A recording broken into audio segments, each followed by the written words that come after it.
The Gameplan, presented by the Salisbury University Seagulls in support of alumnus Dan Quinn.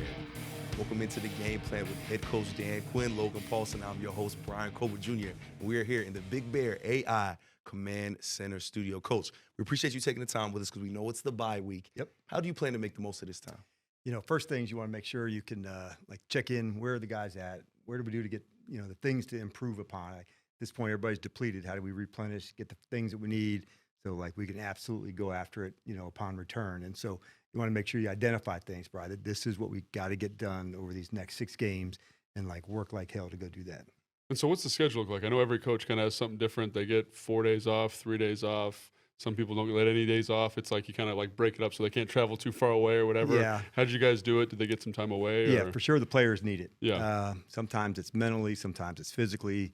In this case, it's both, mind, body, spirit, get it all together. For the coaches, some they'll work on here. Some it may take, hey, this is what I want to have done by Sunday. And so take the time, let's put in the work to research what we want to hit on, how we want to feature it. And then so we'll kind of reconnect on Sunday. What do we need to do? And how do we got to get there? And Coach, you've had a little more on your plate. You took over the defensive play calling. What was it like to be back in that position, a position you're very familiar with? Yeah, I wanted to make sure I felt the energy with the players of the going and, all they put into it. So I was pleased to see, energy, toughness, a couple good goal line stands. Those are things that I enjoyed seeing and experiencing with the guys. So that part was a lot of fun. And it just seemed like, I don't know how you guys did it. You and the staff were able to kind of make some pretty big overhauls in the week. How'd you get it done? And it must have been pretty cool to see that level of Commanders football that you've been talking about, the physicality, the toughness come to light in Spain. I thought the defensive staff and the defensive players, their collaboration was big. I thought Joe and the defensive staff, the players, just let's trim things down. Let's get to what we know we can really execute. But more than anything, man, I wanted call to go in quickly. The guys can go execute quickly, and that's where it starts. We've got a long way to go. We got to create takeaways. We got to find ways to do that, to give the ball an ops for the offense. But it was a good first step of some things that we wanted to play. And Coach, due to all the injuries we've suffered, especially in the secondary, you had to move some guys around a little bit. Noah moved, Mikey moved. What did you see from those guys, and how happy were you then to know that you have guys that are so versatile that you could put them anywhere on the field? Yeah, a lot of resilience, to say, how do you go about to fight, and what does that look like? And so, as Logan can attest, as a coach, what you want to see is how hard the guys will compete for one another. And that's what it always is about, and why we love coaching it, and why guys like Logan love playing it, how hard they can compete for one another. And that, if you can get that part right, Brian, then all the other things, you can figure out the scheme and go and do that. So to see guys like that really battle, it was awesome, man. It's one of the first times we've seen Noah get extended playing time. Have you seen something from him in practice that said, hey, maybe deserves a larger role? And I think he did a great job at the nickel spot. Yeah, he did, and he's such a good competitor. He's one of our best competitors. He is always about it. And so to know that he could step into those spaces, and it's going to take communication from everybody, especially at the nickel, against a team like Miami that would shift in motion so often, they'd have to really be on it. And so, I knew he was down for the challenge. You use the word competitor, and I immediately think about Javon Kinlaw on that third down stop right there. This was a monster play. What have you been seeing from him, not only this past week, but since he's come into the building? Yeah, I was really pleased with the defensive tackles in the game. We knew we had to be stout inside. In the second half, you saw some of the screens, Johnny Newton coming out. Eddie Goldman had a big stop down on the goal line. So interior part of a game, if you can create havoc, if you can disrupt, now you can get some of the timing in the run game off. And Javon, he can really take it over. And it was very, very cool to see. And certainly we needed that position to step up. We were down, one extra defensive lineman in this game. And so it was especially important in this game for those guys to really nail that. Is there something you said to that group specifically? Because, again, I was watching and, Kinlaw's using his hands more violent, shutting out of gaps, it felt like. And then Golden with a couple tackles for losses. It just seemed like the whole group really came to the forefront with all the physicality and all the energy. Was it something specific, or was it just kind of hey, generally we need to be more locked in? I think we wanted to make sure these were what we want to emphasize going into this game. These things have to happen. Sure. These things have to get done. So it wasn't a long list, Right. of things, but these were the things that we'd have to do to play well. And so as you're going through the game and you're watching it, you want to say, okay, that we did, we did. And so creating takeaways, that's a big part of it, Sure. and so we have to make sure we can get that done. But there were a lot of things that I saw, how hard they played, how hard they battled, that I liked, and I know that we can work with that. And, Coach, it was wild just being on that stage Yes. in Madrid, the first NFL game Yes. in Madrid. Then we got to see our boy Deebo Samuel Sr. get the first touchdown ever in the history of Spain. Yes. Nobody can take that away from you, Coach, man. How amazing was that moment right there? And to hear that crowd erupt the way it did. It was, I felt this energy inside the building just almost by the time I arrived, kind of getting out in pregame to get a little workout. Like there was just this energy, and the crowd was actually there pretty early as far as the game goes. So like I was pumped about that.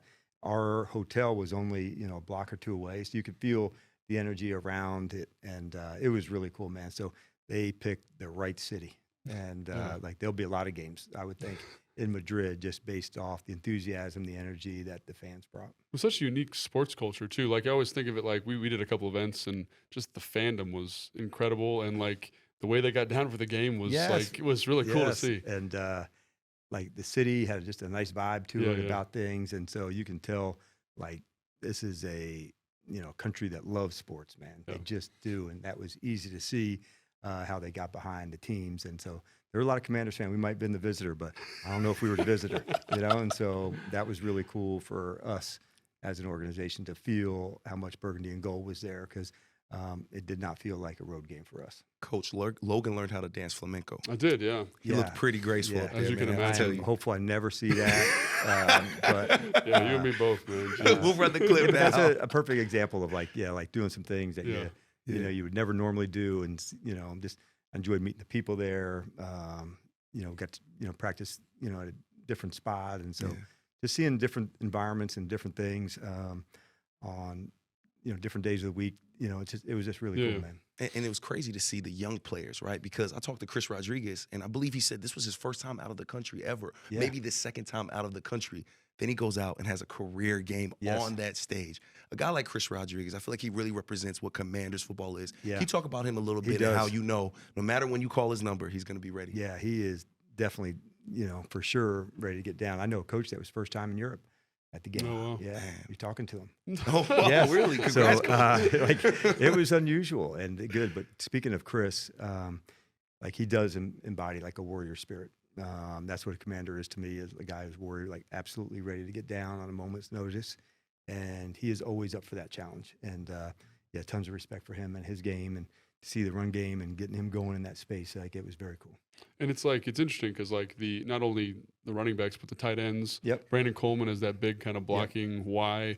Did some really good stuff. It feels like it's kind of a collective there, kind of supporting him. He gets the carries, he gets the touches, but it's cool to see all those other positions kind of supporting him a little bit. Yeah, and so to see the run game continue to gain some traction again, that's an important part of what we're doing. And so I liked seeing that. And Chris was actually has been a captain recently, just for that purpose of like what he's demonstrating, on and off the field. And Coach, this is a late bye week. However, it's still a bye week all the same. We know we want to get the most out of it. What has been your points of emphasis for the guys, for the locker room, to make the most of this bye week? Yeah, first things I wanted to make sure like our times together are really intense meetings, practice, the games. And so I did want them to clear that, just for a moment. So when we do come back, like we're absolutely going after it, in the very best ways. We're having a blast doing it, but like, man, we're going to put it in. And the better we practice, the more intense that is, that's going to carry over into the games. And we're really looking to see, how much disruption and havoc we can cause in those 6 games. And Coach, it's been fun to see you so far this season. I'm sorry, man. I didn't mean to jump you, Logan, but we got to get you two into the film study so Coach can enjoy the rest of his bye week. Coach, we appreciate you so much for your time. Always. Always great sitting down with Coach and Logan. Now, while they prepare for some film study, let's get into our prime player, brought to you by DC Prime, Loudoun's premier steakhouse. For dinner reservations or private dining, call 703-840-2099. Now, this week's prime player is running back Chris Rodriguez Jr. Out in Madrid, C-Rod led our running back committee in carries and yards, continuing to impress whenever his name was called. The year 3 back had an efficient day on the ground with 15 rushing attempts for 79 yards and 5.3 yards per carry, career highs for our guy. Now Rodriguez is making an impact on the Commanders' backfield. Even quarterback Marcus Mariota was impressed with his performance, describing it as unbelievable in his post-game press conference. Big shout out to our guy, C-Rod. Now we got to go to break, but coming up, you won't want to miss Coach and Logan in this week's film study to break down some Commanders highlights. And later on, Logan, Coach, and I will count down the kickoff. We'll be right back after this break.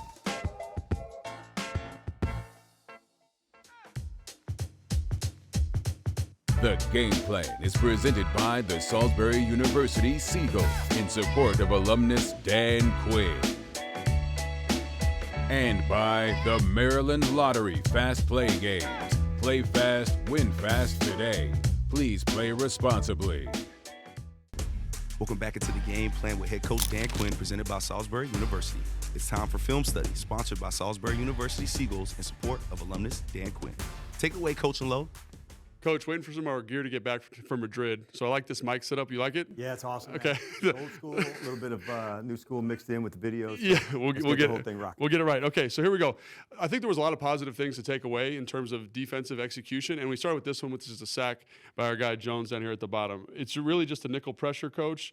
They're kind of playing across, get to contain. But I think the coolest part of this is the details that go into this, right? That really make it come to life. You know, like sometimes the simulated pressure can add just enough, you know, to rely on where it comes from. So it ends up being a four-man rush, you know, with the corner coming from the outside and with two obviously being lefty, you know, trying to come off the defensive hash, a big deal. But then, you know, impacting the zones where you could start in one spot and end up into another. I thought just a great job by Jones of like hiding it, not looking inside, staying detailed to it, and then execution by everybody really on point. Yeah, and I think like you said, it's the details, right? It's my eye discipline pre-snap, right? I'm selling man coverage here, right? It's not, you know, like I'm trying to make it look like man, and everybody gets into this beautiful Tampa 2 here with the whole player right here. It just the spacing, everybody's on a string.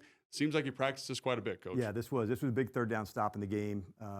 These are the kind of ones that you can create field positioning, get the stop, get the sack. That was a big one for us, and you know, having the space to like guys, you know, start inside and then like expand out. Yes. That was a good way to start it as a good simulated pressure on third down. And I'm sure you love this too, Coach, because I love seeing this too when I'm watching defensive football. Is watch the fullback's body language here. You know you tricked him when this is the result, right? Gosh dang it, man. Should have picked that one up. That was my responsibility. Yeah, so that's you know you've hit it good when you give a look that's hard for a smart player like him to pick up. Yeah, absolutely. And again, that was one of many things in this game that I thought was kind of this Commanders football. This is a tough look right here, Coach. This is kind of what we used to call like red line here, and we're going to isolate coming across. And it really puts a lot of pressure on these guys, Bobby, Frankie, in terms of man coverage responsibility. And I feel like these dudes just stepped up and answered the call. Yeah, so often when as you're counting the numbers, there's some matchups when you go away from the three side, when you're pushing people to one side, you can see Frankie just absolutely going down to dive into his coverage, and then knowing on the underneath, Wags has to dive down on the one to his side. So both of the linebackers I thought were absolutely you know, slayers on this play to go get a fourth down stop in the red zone. That's like a turnover right there at like the 1 yard line. Yeah, because when we put like, you know, this is a play that run with pretty much every team I was with, and it's like when you get this body position from this linebacker, it should be a touchdown because there's all this grass over here to his right. Yes. And you say, man, that's a win for the receiver. But again, like it's tough to kind of see them. It's great to see him make that play, Coach. Yeah, the guys had a good chance to practice this one on Friday when we got a good bit of red zone work. So when you see it in practice and then you get your chances to go take your shot down in the red zone, big play for the defense right there. Yeah, love it. And then so that's a lot of technical stuff there, Coach. Yeah. Cool blitzes, energy. Yeah, I'll do. Yeah, all these guys right here. Don't forget that. Yeah, great job. Love seeing that. But it's technical, right? It's guys doing what they're supposed to do. And then sometimes, like, this is a physically violent football game. Yep. And again, the energy, the passion, the emotion. This is the third down right before the goal line stop. And I look at just sometimes it's not very technical. Sometimes it's open a can of you-know-what. Yep. And let's get after this, the guy across from us and make a play. Yeah, this has nothing special to do about a coach's call or any of that. So this is absolutely will, want to, and the way that you go play it. So I thought, what a great example of just like imposing your will for Kinlaw in a one-on-one block, escaping the block, him and Wagner going to finish it off. Like this is as fun as it gets of playing down on the goal line. You want to talk about people diving over the pile and having some fun. Like this is what it's all about, man. That's what like we love about football. And like these two guys here coming on the backside, like they're just going to be a part of it. And it's awesome. Yeah, and it's always great when you see that all those defensive guys finishing the shot that way with that kind of emotion, that passion, that energy that you were just talking about. And again, so defense did great. I think offensively, this guy, I know he threw an interception late, but does good things to kind of manage the offense and put you in the best position to be successful. Got a too high look here. He gets what I think is checking to a run here, right? Puts you in the best position to be successful here, Coach. This is absolutely Marcus, man. Just knowing what to see and putting the offense into a premier play against a certain front. And so that's the discipline it takes, seeing it, letting it see. And then Chris, I thought, went downhill all day long, just being physical to go get it. And I just love the energy that this play provides when you go downhill like this. Yeah, because again, this is a 7-8 yard run, Coach? Yes. But we're getting into a perfect look. And again, the violence that Chris is running with here is so fun to see, and the finish on this is fantastic. Like, it talks about energy, like he's up, he's ready to go. Yes, he's ready to go excited, again. and I love seeing that too. Now, we got to talk about touchdowns. BC asked about it earlier, Yes. and I think this one's great, man. This is an awesome design. You're going to kind of bubble the back out here. We're going to hide Debo here in the slot. It really does a great job of letting the offensive line get out, and then Debo does Debo things and finishes violently. Yeah, a middle screen, it's tough to execute. Because you can't release early, as an offensive lineman, so you have to have your timing together. But he is the one that you want, the ball in his hands, because the contact may start here way back, Yes. At the 4-yard line, and say, most often you're going to say, that's not going to be a touchdown. And but that's not counting who the ball carrier is on that specific play. And what I loved about it, staying physical, but also taking care of the balls and going to the end zone. So, fantastic play. Coach, I always have a lot of fun watching these clips with you. Have a great bye week. We'll see you in a couple of weeks. All right, thanks, Logan. Always an excellent film study by Coach and Logan, even with Logan's new mic. Now, while they work their way back to the couch, let's get into our winning numbers, brought to you by the Maryland Lottery. Please play responsibly. And those winning numbers are from our veteran quarterback, Marcus Mariota. In his second season in the Burgundy and Gold, Mariota has been an impressive backup when JD5 has been down. Out in Madrid, he had a solid performance in the air, with 20 completions for 213 yards, a touchdown, and 1 interception. On the ground, he added 49 rushing yards on 4 carries, including a long run of 44 yards. That was his second longest run of his career and one of the biggest of the game. Not many teams have a backup that can do what Mariota does, and we are very lucky to have him. Now, let's take a look at more of the upcoming competition. It's time for Competitive Edge, brought to you by FanDuel. Make every moment more with FanDuel, an official partner of the Washington Commanders. Now, here's a look at some of the numbers by the Commanders through the first 11 weeks of the season. Washington enters its Week 12 bye with a 3-8 record and are sitting in 3rd place in the NFC East. The Burgundy and Gold offense has been sitting amongst the top 10 in rushing yards per game all season long, averaging just over 138 yards rushing, while throwing 191.6 passing yards per game. Now, on the flip side, Washington's defense has generated 25 sacks and 14 turnovers while allowing 26.9 points per game. The Commanders' late bye week will be followed by a Sunday night football game versus Bo Nix and the Denver Broncos back at the crib at Northwest Stadium. Can't wait to see you there, Commanders family. Now, we got to go to break, but be sure to stick around because Logan, Coach, and I will be right back to count down the kickoff and talk more about this bye week. Welcome back into the Game Plan with head coach Dan Quinn, sponsored by Salisbury University Seagulls in support of alumnus Dan Quinn. Now it's time for your must-watch moment, presented by Marsh McLennan Agency. And our must-watch moment is Deebo Samuel Sr.'s 20-yard touchdown in Spain. In Week 11 versus Miami, Mariota hit Deebo on a quick screen pass that allowed us to take the lead 13-6 early in the 3rd quarter. Deebo ended the day with 7 catches on 8 targets for 74 yards and his 6th touchdown of the season. Now it's time for our countdown to kickoff, presented by SeatGeek.